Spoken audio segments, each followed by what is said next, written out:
Chapter चल रहा था ऑर्डिनरी साइमल्टेनियस डिफरेंशियल इक्वेशन। ठीक, इसमें दो न्यूमेरिकल हुए थे, उसी में आगे न्यूमेरिकल बढ़ा रहे हैं।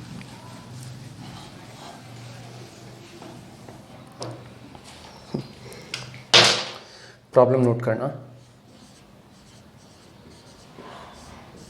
प्रॉब्लम है solve dx upon dt minus y is equal to small t. पहला इक्वेशन दिया गया है, दूसरा इक्वेशन है dy dt plus x is equal to small t, या ये स्मॉल टी नहीं, ये वन होगा। ठीक, वन। पहला इक्वेशन है dx dt minus y is equal to small t comma dy dt plus x is equal to one. ये हमें दिया गया दूसरा इक्वेशन है। ठीक, सॉल्व करने की शुरुआत करते हैं। इससे हमें सॉल्व करना है, प्रोसेस हम वापस बता दे रहे हैं। यहाँ डिपेंडेंट वेरिएबल दो हैं, x और y दोनों डिपेंडेंट हैं और t हमारा इंडिपेंडेंट वेरिएबल है। x और y दोनों डिपेंडेंट में से किसी एक डिपेंडेंट वेरिएबल को एलिमिनेट किया जाएगा। बाकी बचा हुआ हमारा एक linear differential equation with constant coefficient होगा। उस linear differential equation with constant coefficient को सॉल्व करके x की वैल्यू निकालेंगे। अगर y को एलिमिनेट किया गया है, फिर x की वैल्यू का इस्तेमाल पहले वाले इक्वेशन में करेंगे और यहाँ से y की वैल्यू को फाइंड आउट करेंगे। x हो गया, y हो गया, तो x और y दोनों मिल करके कंस्टिट्यूट करेंगे इस दिए गए डिफरेंशियल इक्वेशन के सॉल्यूशन को। शुरुआत करते हैं सॉल्यूशन। टेक, सबसे पहला काम जो ऑपरेटर है डी डी टी, यानी t के रिस्पेक्ट में डिफरेंशियल ऑपरेटर, इसे हम कैपिटल D से रिप्रेजेंट कर रहे हैं। देन rewrite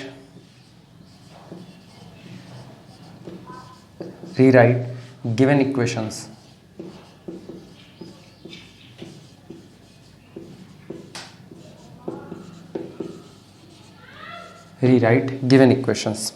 ये हमारे पास होगा dx minus y is equal to small t. ये पहला हुआ। ठीक, इसे इक्वेशन नंबर 1 कह देते हैं। दूसरा हमारे पास होगा, x को हम आगे लिख रहे हैं x plus d y is equal to 1। ये हमारे पास दूसरा इक्वेशन हो गया। हमारा काम होगा इसमें से चाहे x को चाहे y को एलिमिनेट करें। ठीक, दोनों के साइन यहाँ पर डिफरेंट नज़र आ रहे हैं, इसलिए हम y को ही एलिमिनेट कर रहे हैं। सबसे पहले वाले इक्वेशन पे d को ऑपरेट करा दीजिए। ठीक, यानी पहले वाले इक्वेशंस का t के रिस्पेक्ट में एक बार और डिफरेंशिएशन करें तो ये हो जाएगा माइनस डी वाई, नीचे है प्लस डी वाई, दोनों को ऐड करेंगे, y ऑटोमेटिकली एलिमिनेट हो जाएगा। ठीक, शुरुआत करते हैं लिखना। Differentiating equation 1,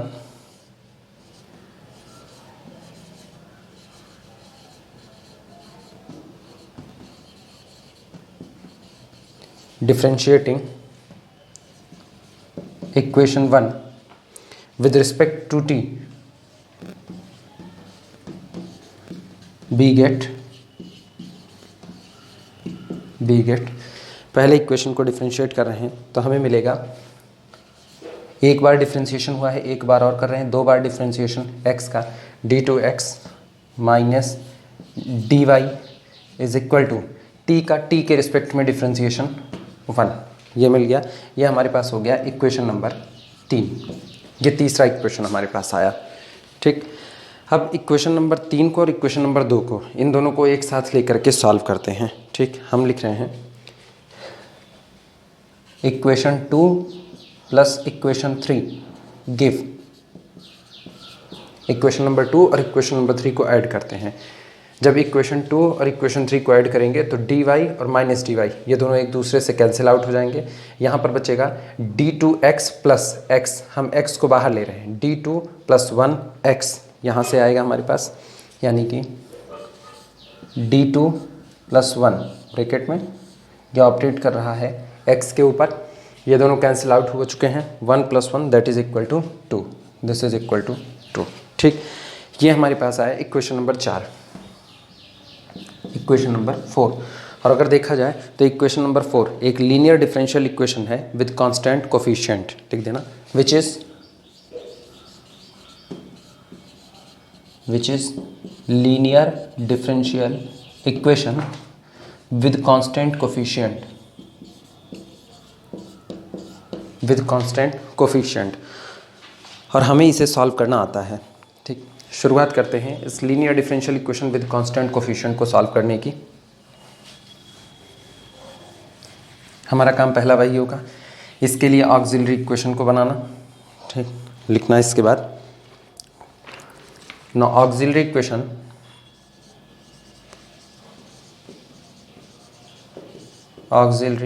equation is m square plus 1 equal to 0, m square plus 1 is equal to 0। और अगर m square plus 1 is equal to 0 है तो इसका मतलब यहाँ से m की वैल्यू हमको मिलती है m is equal to plus minus i. Complex root alpha plus minus i beta के टाइप का है ये। ठीक, तो इसका मतलब इसके लिए CF होगा complementary function is equal to, ठीक, हम जानते हैं जब alpha plus minus i beta type का होता है हमारा ऑक्सिलरी आए हुए रूट जब alpha plus minus i beta यानी कॉम्प्लेक्स रूट होते हैं तो इसके लिए CF लिखा जाता है e to the power alpha independent variable t with in bracket C1 cos beta t plus C2 sine beta t। अब अगर हम कंपेयर करें तो alpha plus minus i beta यानी अल्फा इज इक्वल टू 0 है और बीटा इज इक्वल टू 1 है, तो that is CF is equal to complementary function is equal to, ये हमारे पास होगा अल्फा 0 है तो e to the power 0t that is equal to 1, यानी सिर्फ बचता है C1 cos t plus C2 sin t, ये हमारे पास CF आता है। अगला काम हमारा होता है पर्टिकुलर इंटीग्रल निकालने के लिए। चलिए शुरुआत करते हैं PI निकालने की।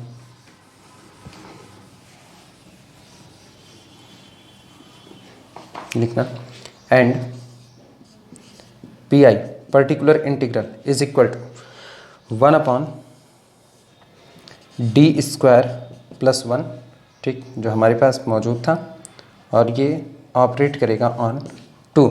ठीक, इसे ऊपर ले करके जाते हैं, दिस इज इक्वल टू, हम इसे ऊपर ले जा करके लिख सकते हैं 1 plus d square to the whole power minus 1 and this operated on 2।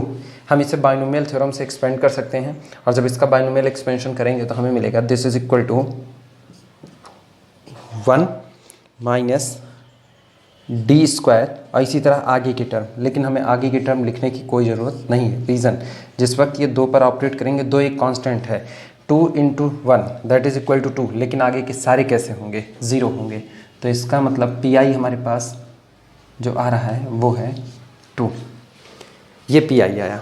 ठीक, सॉल्यूशन होगा जो linear differential equation with constant coefficient आया था, ठीक, जिसे हम लोगों ने इक्वेशन नंबर 4 माना हुआ था। इक्वेशन नंबर 4 के लिए सॉल्यूशन होगा देयरफॉर सॉल्यूशन ऑफ इक्वेशन 4, ठीक, सॉल्यूशन लिख रहे हैं, ये होगा x is equal to CF plus PI and this is equal to CF, ये आया हुआ है C1 cos t plus C2 sin t और plus PI that is equal to 2, ये आई x की वैल्यू। इतना नोट करो।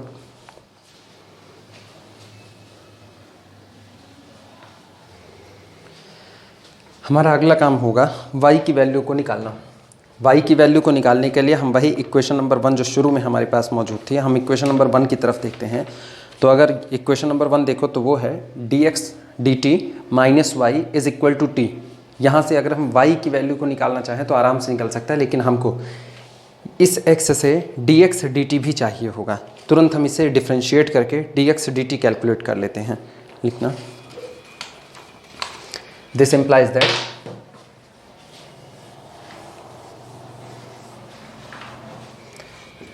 that dx dt is equal to, differentiate करने की शुरुआत करते हैं, C1 cos t, डिफ्रेंशिएशन होगा माइनस C1 sin t, अगला डिफ्रेंशिएट करेंगे प्लस C2 cos t और 2 का डिफ्रेंशिएशन 0। ठीक, ये हमारे पास हो गया। ठीक, इसके बाद हम लौटते हैं इक्वेशन नंबर 1 की तरफ, जो शुरुआत में हमारे पास मौजूद था। Now we have dx dt minus y is equal to small t. यहाँ से y की वैल्यू को कैलकुलेट कर लेते हैं,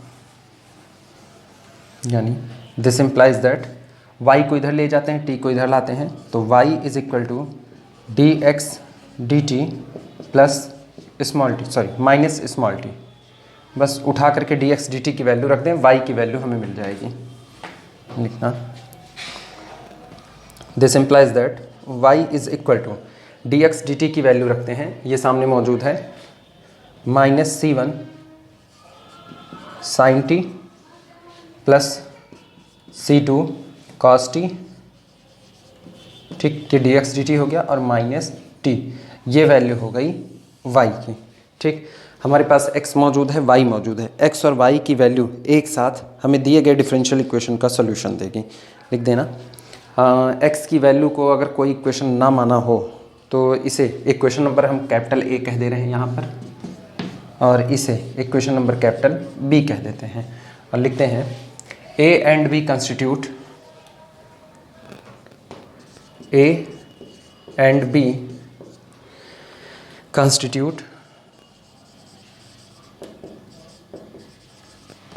and B constitute the solution of given differential equation. A and B constitute the solution of given differential equation. ठीक, note करो इसे फटाफट, अगला न्यूमेरिकल कराते हैं।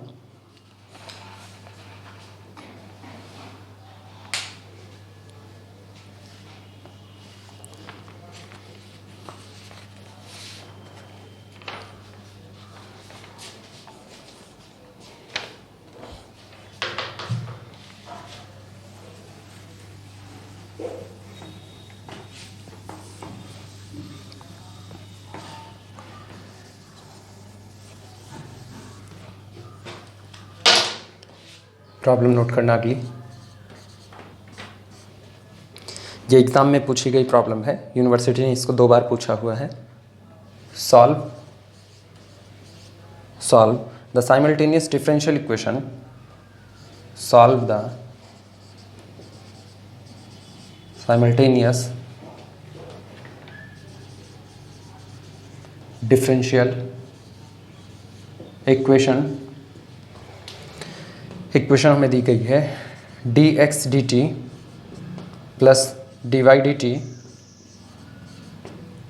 Minus 2y is equal to 2 cos t minus 7 sine t, and दूसरी equation हमें दी गई है d x d t minus d y d t plus 2x is equal to 4 cos t minus 3 sine t. ये 2 equation हमें दी गई है और दोनों ही इक्वेशन को हमें सॉल्व करना है। वापस इक्वेशन पर अगर ध्यान दें तो x का डिफरेंशिएशन t के लिए, y का डिफरेंशिएशन t के लिए, इसका मतलब x और y दोनों डिपेंडेंट वेरिएबल हुए और t हमारा इंडिपेंडेंट वेरिएबल हुआ। शुरुआत करते हैं सॉल्व करने की। काम हमारा वही होगा, किसी एक को एलिमिनेट करना, दूसरे की वैल्यू को निकालना, फिर दूसरे की वैल्यू को इस्तेमाल करके जिसे एलिमिनेट किया था इनिशियल स्टेज पे उसकी वैल्यू को कैलकुलेट करना। सॉल्यूशन में शुरुआत करते हैं। सॉल्यूशन में हर बार पहली लाइन वही है, take D D T is capital D, ठीक, and rewrite given equation, and rewrite given equation, और दिए गए इक्वेशन को फिर से रीराइट करते हैं। यहाँ देखना, ये होगा dx पहला हिस्सा, ठीक, प्लस dy माइनस 2y, हम यहाँ से y को बाहर निकालते हैं, ये हुआ d माइनस 2, यानी dx plus d minus 2 into y is equal to this.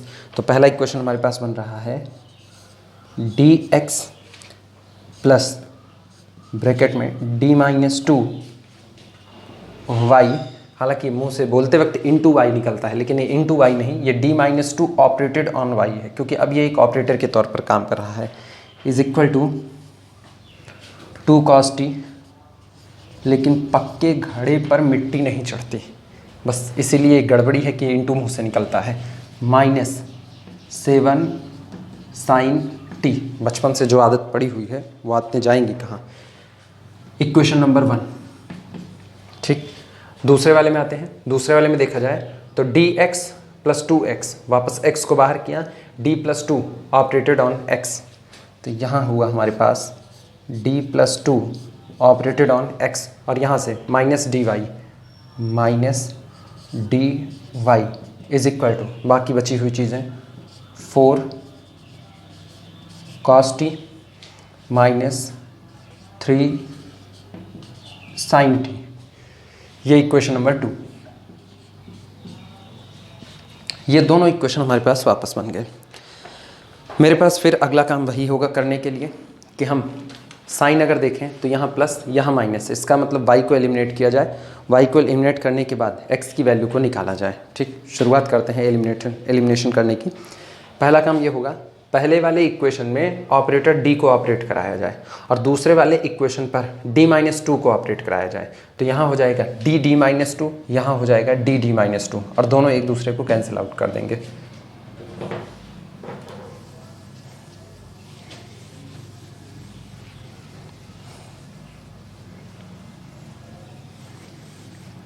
लिखना ऑपरेटिंग d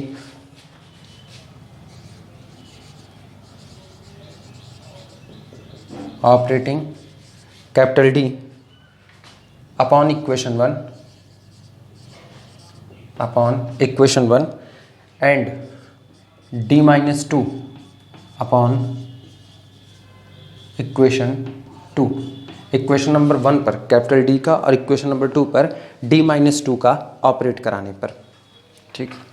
थोड़ा सा हम छोटा लिख रहे हैं इसलिए क्योंकि लंबा होगा तो जगह की बार बार मिटा करके काम नहीं किया जा सकता है, इस पर ऑपरेट करा रहे हैं, ये होगा, इसलिए सुन करके लिखने की भी कोशिश करो। इसमें ये है d2x, मतलब x का 2 बार differentiation, plus d-2 operated on y is equal to, इस हिस्से में d का मतलब डिफ्रेंशिएशन है t के रिस्पेक्ट में, डिफ्रेंशिएट करो तो cos का डिफ्रेंशिएशन माइनस साइन t, यानी ये होगा -2 sin t। अगला वाला साइन का डिफ्रेंशिएशन cos, यानी -7 cos t, ये d का ऑपरेशन था, ठीक। इस पर d-2 ऑपरेट कर रहा है, अप्लाई करते हैं d-2 into d plus 2 and d-2 into d plus 2 x minus, ये हो गया d-2 dy is equal to d-2 operate करा रहे हैं, हम इधर करके दिखा रहे हैं, d-2 operated on 4 cos t minus d-2 operated on 3 sin t। लिखना मत इसे, ये बस ऐसे कैलकुलेशन दिखाने के लिए है। यहाँ से क्या बनेगा, पहले d ऑपरेट करेगा इस पर, मतलब इसे डिफ्रेंशिएट करेगा, तो हमारे पास आएगा -4 sin t, -4 sin t। अगला 4 दूनी 8 -8 cos t, ये हिस्सा हुआ। यहाँ देखते हैं 3 बाहर आया, यानी 3 cos t, डिफ्रेंशिएट किया लेकिन साइन -3 cos t, ये हिस्सा हुआ। माइनस माइनस प्लस, 3 दूनी 6 प्लस 6 साइन t, ये हिस्सा हुआ। यानी कुल मिलाकर के हमारे पास बचा इधर से 6 साइन t, इधर से -4 sine t, that is equal to 2 sine t, 2 sine t, ये हिस्सा। यहाँ देखते हैं 8 2 10 1 11 -11 cos t, ये हमारे पास बचा, ठीक।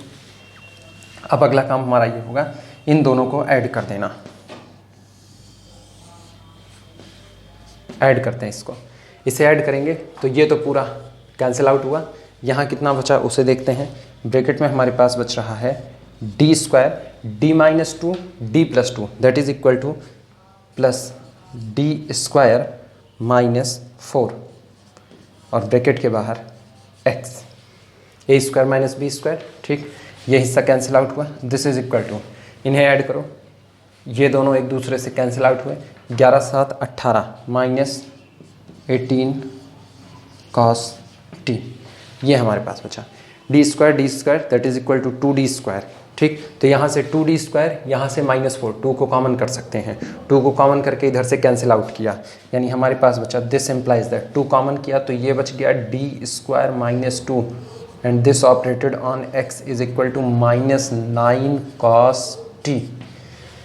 Linear differential equation with constant coefficient, तुरंत इसको हम नाम दे देते हैं। 2 इक्वेशन शायद मान चुके हैं, इसे इक्वेशन नंबर 3 कह रहे हैं। और यहाँ पर लिख देना linear differential equation with constant coefficient, LDWCC।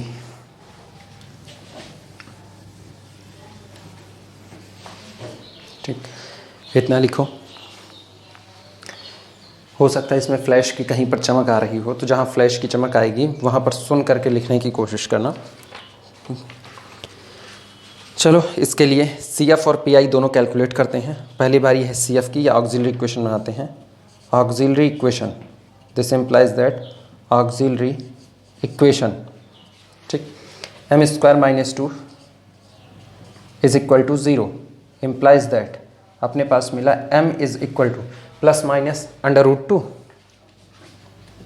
Plus minus √2। ठीक, ये इरेशनल रूट आ रहे हैं, m is equal to plus minus √2। ठीक, रिपीटेड रूट्स की कंडीशन नहीं है, सिंगल सिंगल रूट है, एक बार प्लस √2 है, एक बार माइनस √2 है। तो इसका मतलब CF इसके लिए कितना होगा, CF is equal to C1 e to the power √2t पहला हुआ, plus C2 e to the power minus √2t, ये इसके लिए CF आया। ठीक, नोट करो इसे। CF के बाद मेरा अगला काम होगा PI निकालना। चलो, PI निकालने की शुरुआत करते हैं।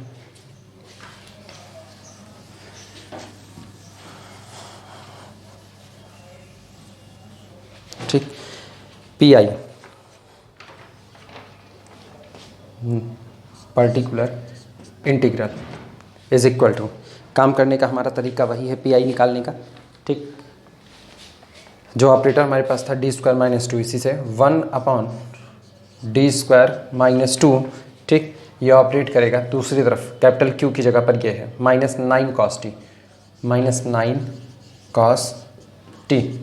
ठीक, उम्मीद करते हैं PI निकालना तुम लोग पिछले वाले चैप्टर से ढंग से सीख चुके होंगे, और जो लोग नहीं सीखे हैं वो लोग इसको सीखें हर हाल में, चाहे जैसे। This is equal to -9 cos t divided by, जहाँ जहाँ d स्क्वायर है वहाँ वहाँ पर हम लोग -a स्क्वायर पुट करते थे। ठीक, तो आज की तारीख में cos AT, a की जगह पर कितना है, 1 है, तो -1 square that is equal to -1 put करेंगे। यहाँ हम लिख रहे हैं ये होगा -1 का स्क्वायर -2, सीधे सीधे यहीं पर लिख देना जिनको ना आए। Put d square is equal to -a square here, a is equal to 1। ठीक, शुरुआत करते हैं। इसका मतलब हमारे पास आया this is equal to PI -9 cos t -3, minus minus cancel out हो, 3 1 3, 3 3 9, तो इसका मतलब हमारे पास बचा 3 cos t। तो जो linear differential equation with constant coefficient आया था, इसके लिए सॉल्यूशन होगा CF प्लस PI। मतलब ये जो CF आया है इसी में केवल 3 cos t और ऐड कर दें, हमको x की वैल्यू मिल चुकी है। ठीक, शुरुआत करते हैं।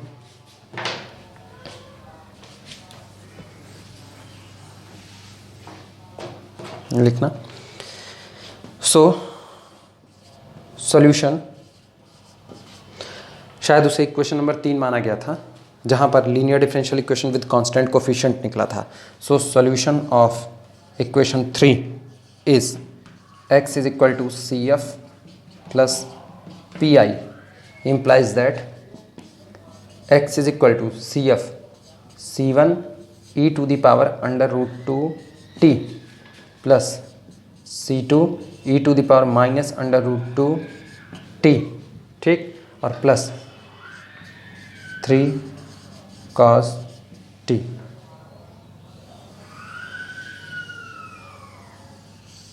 ये x की वैल्यू आई। यहाँ से हमारा अगला काम होगा y की वैल्यू को कैलकुलेट करना। नोट करो, आगे बढ़ते हैं। मानना इसे इक्वेशन नंबर कुछ दे देना, 3 तक शायद हो चुके हैं, तो इसे इक्वेशन नंबर 4 कह देना, जिससे हम लास्ट में कह सकें फला इक्वेशन कंस्टिट्यूट द सॉल्यूशन। ठीक, अगला काम जो आज तक करते आए हैं वही करेंगे। ये आ ही चुका है। पहले वाले इक्वेशन को अगर देखें तो उसमें dx dt मौजूद है, इसे यहीं पर t के रिस्पेक्ट में डिफ्रेंशिएट कर लेते हैं। चलो शुरुआत करते हैं इसे डिफ्रेंशिएट करने की। लिखना, this implies that dx dt is equal to, differentiate करें, ये बनेगा √2 c1 e की √2 t, यानी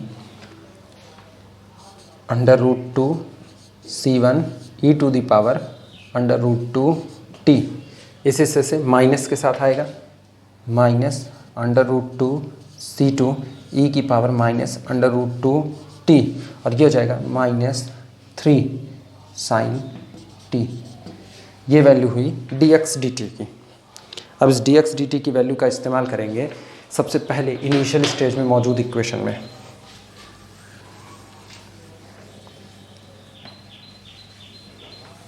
शुरुआत करते हैं फिर से लिखने की। लिखना, now we have equation 1 and 2। Equation 1 and 2, हम एक बार दोनों इक्वेशन को फिर से लिख दे रहे हैं जिससे ये बातें समझ में आए।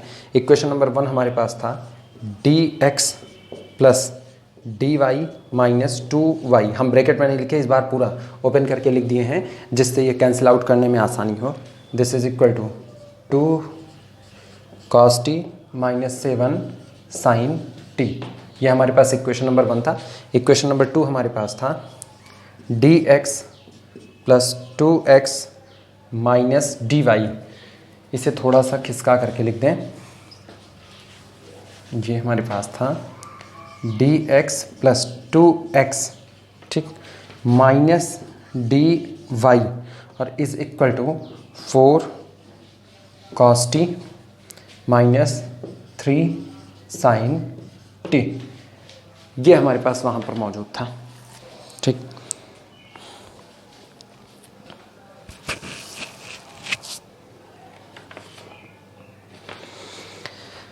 इक्वेशंस को देखने से साफ पता चल रहा है कि ऊपर मौजूद है प्लस dy, नीचे मौजूद है माइनस dy। ठीक, हमें y की वैल्यू निकालनी है, चूंकि y की वैल्यू है नहीं इसलिए dy हम जानते नहीं। तो मेरे पास अगला काम यही होगा, इन दोनों ही इक्वेशन का इस्तेमाल। अब तक तो हम ये करते आए थे, x की वैल्यू निकाल लेते थे और सिर्फ एक की ज़रूरत होती थी, यहाँ केवल dx मौजूद होता था तो डिफ्रेंशिएट करके वैल्यू यहाँ पर रख देते थे। आज की तारीख में दोनों ही इक्वेशंस में dy का टर्म भी मौजूद है और dy का टर्म हमको हाथ चलाने नहीं देगा। इसलिए मेरे पास रास्ता ये है कि हम कुछ भी करके एक ऐसा इक्वेशंस बना लें जिसमें ये बेचारा dy का टर्म ना हो। जब dy का टर्म नहीं होगा तो फिर वापस x का और y का ही टर्म मौजूद होगा और हम आसानी से y की वैल्यू को कैलकुलेट कर सकते हैं। इसलिए हम दोनों ही इक्वेशन का साथ साथ इस्तेमाल करेंगे और दोनों को ऐड कर देंगे। ऐड करते ही dy कैंसिल आउट हो जाएगा, मेरे पास केवल y, x और dx के टर्म में ही इक्वेशंस बचेगा। शुरुआत करते हैं ऐड करने की। इन्हें ऐड करते हैं। ऐड करते ही हमारे पास बचेगा dx plus dx that is equal to 2dx, 2dx plus 2x, इसे ऐड किया तो minus 2y is equal to, add करो 4 2 6 6 cos t, इधर से 6 cos t और 7 3 10 minus 10 sin t, minus 10 sin t। 2 2 2, ये 2 3 6, ये 2 5 10 लिख देना। यानी हमारे पास मिला dx plus x minus y is equal to 3 cos t और यहाँ से माइनस 5 sin t।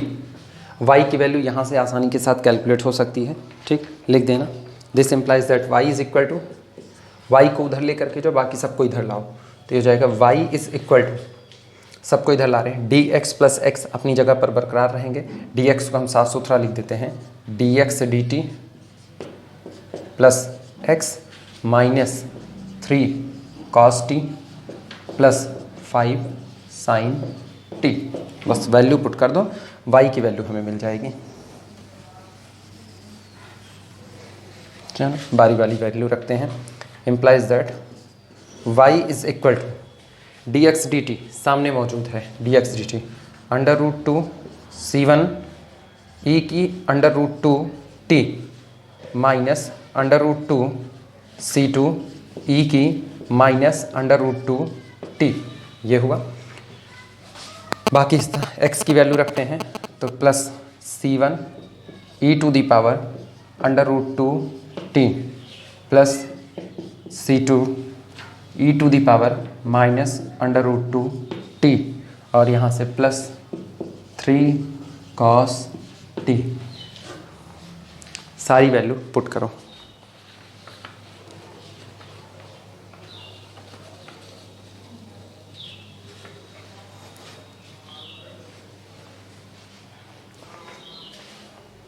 ठीक, बस अगला काम वही बचता है, जो भी सिंप्लीफाई कर सकते हैं सिंप्लीफाई कर लें, इधर उधर कॉमन करके, और छोड़ना चाहें इसी पर छोड़ दें। y की वैल्यू हमको मिल चुकी है, फिर भी हम एक स्टेप और आगे चल दे रहे हैं। y is equal to, comment section में कोई भी ये नहीं कहेगा कि इतनी लंबी कैलकुलेशन आप मत कीजिए, हम लोग कर लेंगे। रीज़न, ये ऑफलाइन मोड की क्लास होती तो बिल्कुल हम क्लास में ही तुम लोगों से सॉल्व करवाते इसे, लेकिन चूंकि ऑनलाइन मोड है, किसी को बाद में ना आया तो महाराज बैठे रहेंगे एकदम इत्मीनान से, शांति से, चुप मार करके कि नहीं हम तो कुछ भी नहीं करेंगे, आर्यभट्ट हो गए हैं। This implies that y is equal to, ठीक,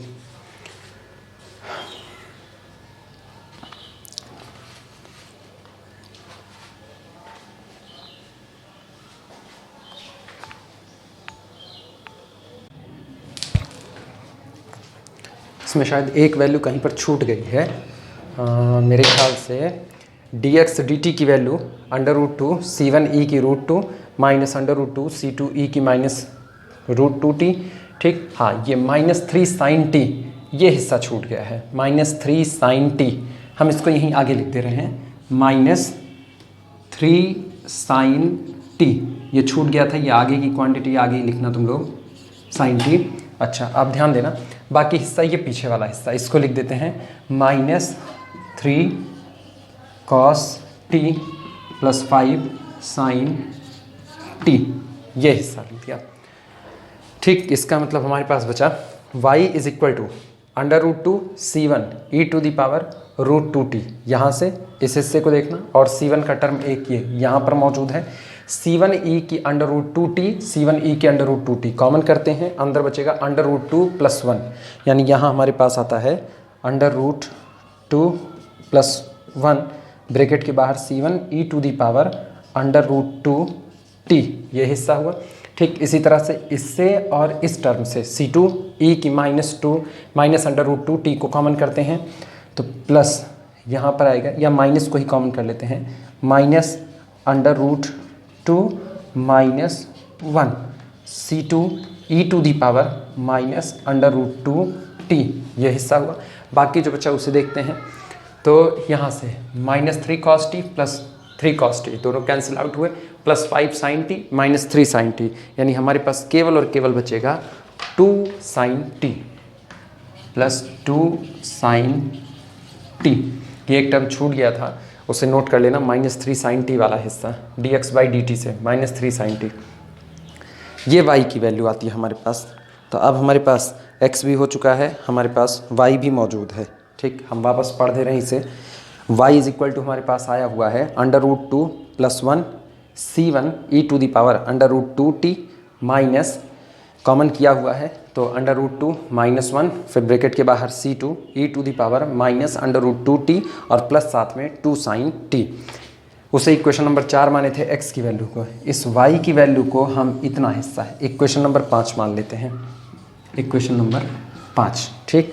लिखना 4 and 5 give required solution, 4 and 5 give required solution,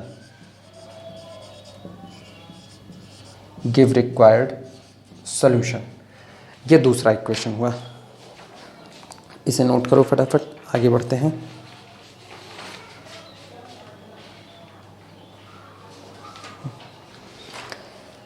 इसके बाद अब एक और न्यूमेरिकल करा रहे हैं, उसमें हम डिफरेंशिएशन वाले मेथड का इस्तेमाल करेंगे।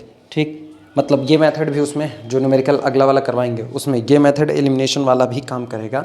एक उसमें अलग से मेथड होता है, कभी कभी हमको दिए गए इक्वेशंस को होमोजीनियस में बना करके भी सॉल्व करना आना चाहिए, तब हम उसे होमोजीनियस डिफरेंशियल इक्वेशन की कैटेगरी में ले जा करके वहाँ पर सॉल्व कर सकते हैं। अगला न्यूमेरिकल हम उसी तरीके का दिखा रहे हैं। ठीक, इसे हटाते हैं।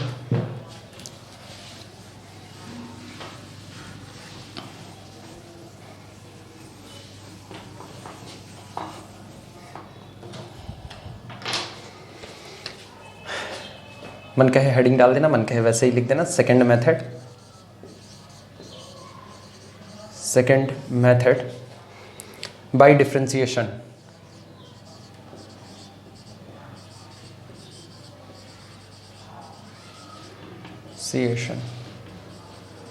Bye differentiation. ठीक, सीधे न्यूमेरिकल से सीख रहे हैं क्योंकि कोई वर्किंग रूल लिखने की ज़रूरत नहीं इसमें। प्रॉब्लम लिखेंगे भी क्या, काम तो यही करना है।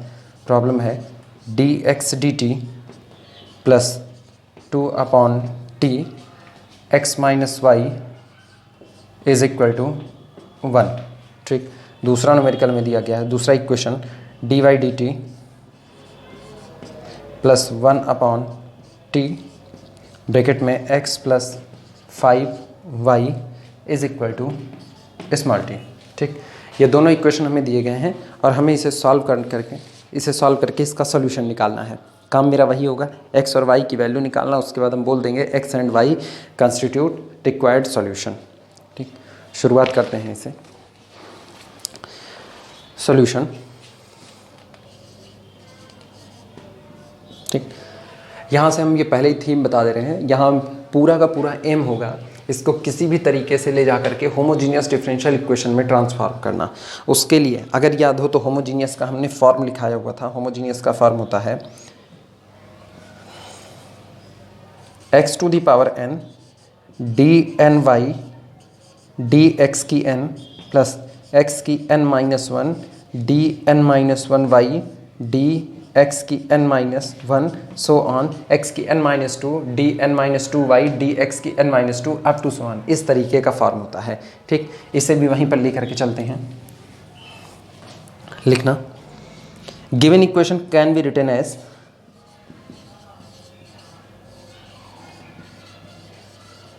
given equations can be written as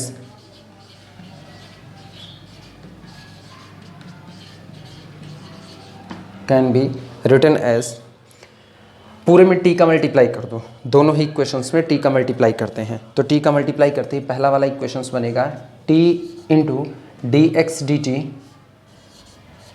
ठीक, यहाँ t से मल्टीप्लाई करते ही कैंसिल आउट होगा, plus 2 into x minus y is equal to t. ये हो गया, इसे इक्वेशन नंबर 1 कह देते हैं। ठीक, दूसरे वाले में t का मल्टीप्लाई करते हैं तो ये बनेगा t into d y d t. ठीक, प्लस अगला हिस्सा x plus 5 pi x plus 5y equal to T square. Equation number 2, ये सेकेंड इक्वेशन हुआ हमारे पास।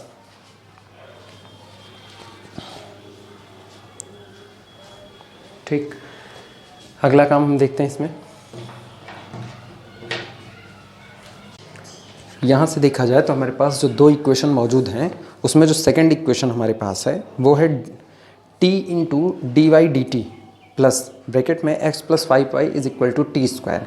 यानी कि अगर हमको y को एलिमिनेट करना है तो हमको दूसरे इक्वेशन की मदद पहले इक्वेशंस में लेनी पड़ेगी, लेकिन पहले इक्वेशंस में हमारे पास केवल y है, dy मौजूद नहीं है। तो जब पहले इक्वेशन में dy मौजूद नहीं है तो वहाँ पर dy बनाने की कोशिश करते हैं। वहाँ dy dt बनेगा कैसे? केवल तब जब हम पहले इक्वेशन को t के रिस्पेक्ट में डिफ्रेंशिएट कर देंगे। ठीक, इसलिए पहले इक्वेशंस को t के रिस्पेक्ट में डिफ्रेंशिएट करते हैं। Differentiating 1 with respect to t. चलो इसे डिफ्रेंशिएट करते हैं, पहले टी को छोड़ देते हैं तो टी अपनी जगह पर बरकरार, यहाँ पर हुआ d2x dt2, ये हिस्सा हुआ। अब t का डिफ्रेंशिएशन 1 हुआ तो बचा कौन, dx dt, तो प्लस dx dt ये मौजूद हुआ, प्लस अब इस हिस्से में आते हैं और t के लिए डिफ्रेंशिएट करते हैं तो ये होगा 2 dx dt माइनस 2 का मल्टीप्लाई 2 dy dt, ये हिस्सा हुआ। और t का डिफ्रेंशिएशन t के रिस्पेक्ट में दैट इज इक्वल टू 1, ये हिस्सा हुआ। लेकिन अब इसमें ध्यान देने की बात यह है कि यहाँ पर हो चुका है d2x dt2, यानी ये सेकेंड डेरिवेटिव है और यहाँ t की पावर 1 है, ठीक। तो जिस दिन इसको होमोजीनियस बनाना होगा हमको यहाँ पर टी स्क्वायर की तलाश होगी, यानी पूरे में टी केवल और केवल सिंगल टी का मल्टीप्लाई कर दिया जाए। तो पहले इक्वेशन में टी का मल्टीप्लाई करते हैं, कॉर्नर पे लिखा जाएगा, हम सीधे मल्टीप्लाई कर रहे हैं, यानी this implies that t square d2x dt2 2 dx dt that is equal to 3 dx dt और एक t का मल्टीप्लाई, तो 3t dx dt ये हिस्सा हुआ। अभी गौर करो, अभी ये होमोजीनियस की तरह से दिखाई दे रहा है, लेकिन अब यहाँ से तकलीफ होनी शुरू होगी, -2t dy dt और इज इक्वल टू केवल और केवल t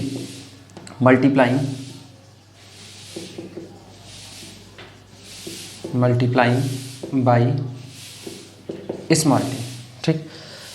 अब अगर इसमें हम देखें तो इतना हिस्सा ना देखा जाए तो इतने हिस्से में t2 t square d2x dt2 3t की पावर 1, तो ये फर्स्ट डेरिवेटिव है, यानी इतना होमोजीनियस जैसा दिखाई दे रहा है। लेकिन तकलीफ है dy dt से, तो हमारे पास यहाँ से t इंटू dy dt की वैल्यू मौजूद है। अगर हम यहाँ से t इंटू dy dt की वैल्यू निकालना चाहें तो यहाँ से इस वैल्यू को यहाँ पर सब्सटीट्यूट किया जा सकता है, देखा जाएगा y के साथ क्या होगा, रहेगा तो ठीक, नहीं रहता है तो और अच्छी बात है। एलिमिनेशन तो हमें करना ही है। लिखना, putting the value of putting the value of t into dy dt, ठीक, फ्रॉम इक्वेशन 2 सामने इक्वेशन नंबर 2 पड़ा हुआ है, यहाँ से t into d y d t की वैल्यू पहले वाले इक्वेशन में रखेंगे, देखते हैं कितना आता है। ये हमारे पास आएगा टी स्क्वायर d2x dt2 मौजूद रहेगा, यानी टी स्क्वायर d2x dt2 ये अपनी जगह मौजूद है, प्लस 3t dx dt ये भी मौजूद रहेगा, प्लस 3t dx dt ये भी अपनी जगह बरकरार है, ठीक। -2 t dy dt, इसकी वैल्यू देखना, टी स्क्वायर माइनस दिस, यानी ब्रैकेट के अंदर में हम लिख रहे हैं with in bracket T square minus X plus Y, x plus 5y bracket close और this is equal to T square. चल इसे सिंप्लीफाई करते हैं, यानी अब हमारे पास आया, अगर इसे पूरा ब्रैकेट को ओपन करके लिखा जाए तो हमारे पास मौजूद है टी स्क्वायर d2x dt2, ठीक, प्लस 3t dx dt, ठीक, -2t स्क्वायर, अच्छा -x और यहाँ से माइनस प्लस 2x, ठीक, माइनस प्लस 2 5 दूनी 10 प्लस 10y और is equal to T square, ये इतना हिस्सा हुआ। कहीं कुछ गलत तो नहीं हो रहा, चेक कर लो एक बार क्रॉस चेकिंग इस पूरे की। तो ये था T square d2x dt2 plus 3t dx dt minus 2t dy dt और dy dt, अच्छा सॉरी ये गलती हुई, ये गलत है, यहाँ टी स्क्वायर नहीं टी होगा, केवल और केवल टी, सॉरी, ठीक। क्रॉस चेकिंग कैलकुलेशन की कर लेना, कैलकुलेशन में मिस्टेक मेरे हो सकती है। 10y यहाँ पर हो चुका है, ठीक। अब इसके बाद इक्वेशन नंबर 1 की तरफ लौटें, तो अगर हम इक्वेशन नंबर 1 को देखें तो इक्वेशन नंबर 1 हमारे पास मौजूद था dx, यहाँ पर लिख रहे हैं इक्वेशन नंबर 1 था dx/dt। ठीक, मेरा केवल एक एम है y को एलिमिनेट करना। अब तक इतनी दूर पर y नहीं, सिर्फ यहाँ y बचा हुआ है। इसको एलिमिनेट करने के लिए हमने इक्वेशन नंबर 2 का इस्तेमाल करके dy/dt तो एलिमिनेट कर दिया, लेकिन अभी भी y सामने आ रहा है। अब y के लिए फिर इक्वेशन नंबर 1 की तरफ देखते हैं।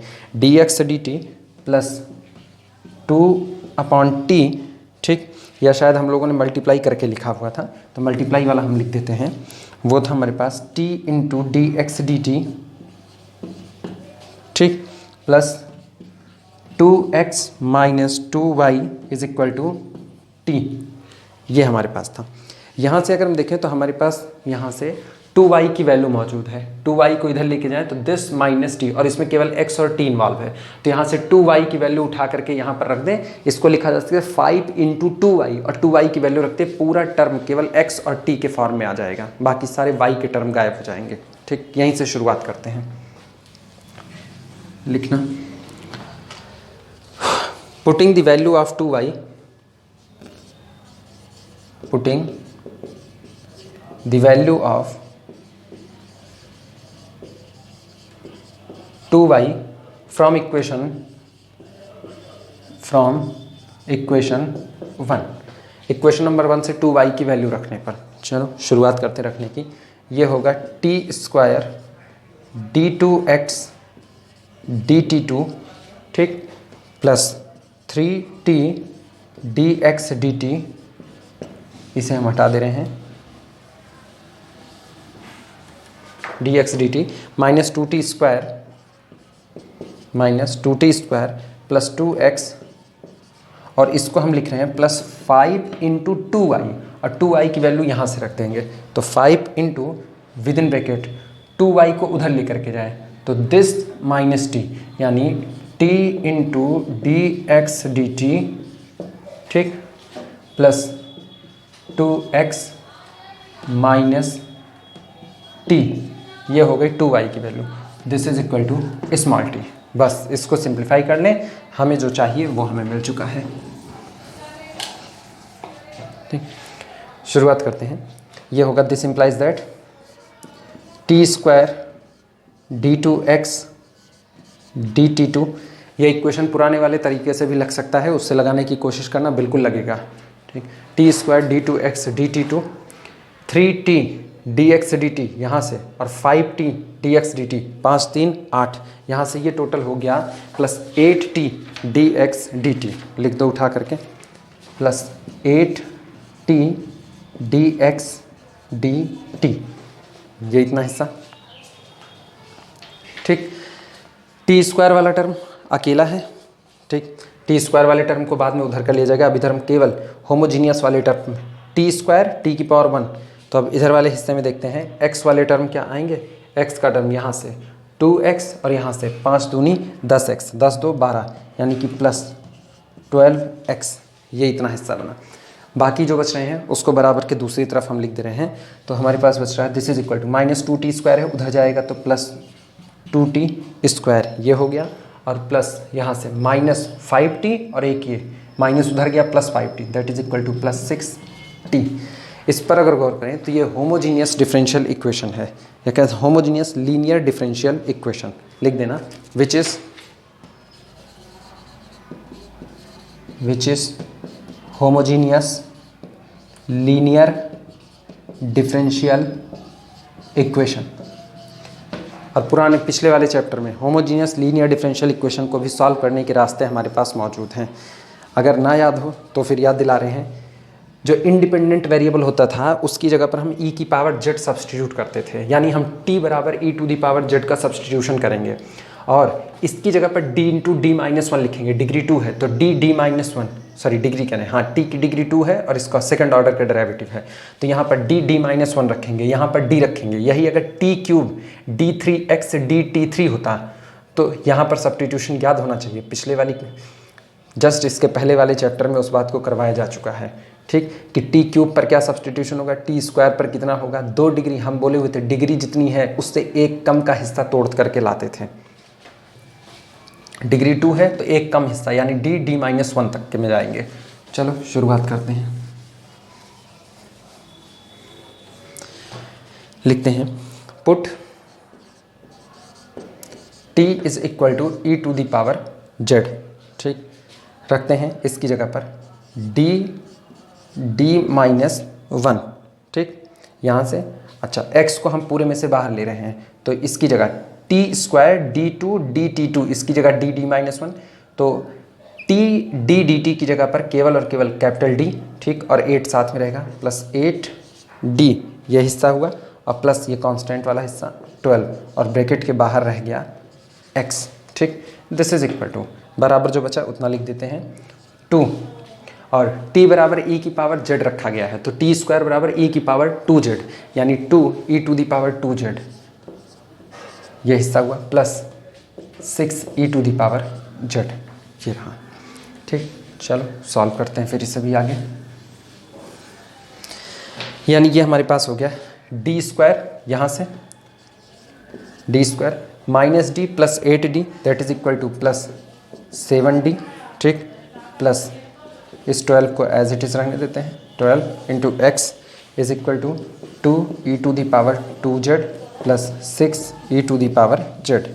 ठीक, अब अगर देखा जाए तो ये एक linear differential equation with constant coefficient हो चुका है, लिखना which is linear differential equation with constant coefficient. फिर सॉल्व करने के तरीके पुराने, ऑक्सिलरी इक्वेशन बनाना, CF/PI निकालना, लिखना ऑक्सिलरी इक्वेशन, ऑक्सिलरी इक्वेशन। चलो शुरुआत करते हैं ऑक्सिलरी इक्वेशन की। m square plus 7m plus 12 equal to 0। Simplify करो, 12 1 के 12, 4 3 12, 4 3 7, दो हिस्से में टूटेंगे। ठीक, इसका मतलब शायद -3 -4 दो आने चाहिए। This implies that m is equal to -3 -4, 12 1 के 12 और 7 को तोड़ो, 4 और 3 में, 4 3 12 और 4 3 7। ठीक, -3 -4, इसका मतलब हमारे पास CF आया। CF is equal to C1 e to the power -3z पहला हुआ, plus C2 e to the power -4z, ये CF हुआ। अब बारी PI की, PI निकालते हैं। Particular integral PI is equal to, ठीक, दो हिस्से में है, ये रहा दो हिस्सा, 2e की पावर 2z प्लस 6e की पावर z। इस पर हम इसे ऑपरेट कराएंगे 1 अपॉन समथिंग, तो ये हो गया 1 upon d square plus 7z plus 12, ये हुआ। ऑपरेट करेगा 2e की पावर 2z प्लस, फिर अगली बार 1 upon d square plus 7d plus 12 और 6e to the power z, यानी 1 इंटू z।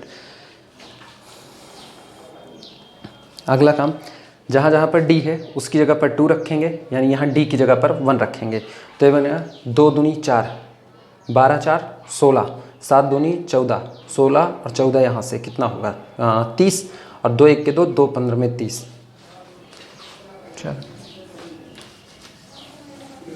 यानी हमारे पास PI आया, PI इज इक्वल टू, यहीं पर लिख दे रहे हैं नीचे ही, PI is equal to 1 upon 15, ठीक, और e to the power 2z। इस हिस्से में देखा जाए तो इस हिस्से में हमारे पास आएगा 12, यहाँ 1 रखेंगे, 12 1 13, ठीक, 13 7 20, 6/20, 2 3 6, ठीक, 2 दहम 20, यानी कि 3 upon 10 plus 3 upon 10 e to the power z, ये रहा। CF मौजूद, PI मौजूद, यानी कि x इज इक्वल टू हमारे पास आया, therefore x is equal to CF plus PI। CF C1 e to the power -3z plus C2 e to the power -4z, और PI plus 1 upon 15 e to the power 2z, ठीक, plus 3 upon 10 e to the power z। ये x की value आ गई। ठीक, अगला काम, यहाँ से तुरंत dx dt को कैलकुलेट कर लेते हैं, क्योंकि हमारे दिमाग में सिर्फ इनिशियल इक्वेशन ही चल रही है जहाँ पर dx dt मौजूद है। तो डिफ्रेंशिएट करते हैं, dx/dt। लेकिन उसके पहले एक चीज़ जो गलती हो रही है, जहाँ जहाँ e की z है वहाँ वहाँ वापस स्मॉल t रख दो, तब ये t का फंक्शन बनेगा। अभी तो ये z का फंक्शन है, तो पहले वो काम कर लेते हैं। This implies that x is equal to c1। यहाँ ये लिखा है e to the power -3z, यानी e की z की होल पावर -3, यानी t की पावर -3, 1/t³, 1/t³। इसी तरह ये होगा प्लस c2 1/t⁴, ठीक। अगला होगा प्लस 1/15 t², और अगला होगा प्लस 3/10, साथ में e2 इंटू टी, ठीक। अब इसे डिफ्रेंशिएट करते हैं t के रिस्पेक्ट में। तो this implies that dx/dt is equal to, चलो शुरुआत करते हैं डिफ्रेंशिएशन की। dx/dt होगा, यहाँ पहले का डिफ्रेंशिएशन -3c1/t⁴, ठीक। इसे करते हैं तो ये होगा -4c2/t⁵। इसे डिफ्रेंशिएट करते हैं प्लस 2/15t⁻1, और इसे डिफ्रेंशिएट करेंगे सिंपली प्लस 3/10, ठीक। अगला काम ये होगा, आई हुई x की वैल्यू और dx/dt की वैल्यू, इसे उठा करके इक्वेशन नंबर 1 में इस्तेमाल करेंगे।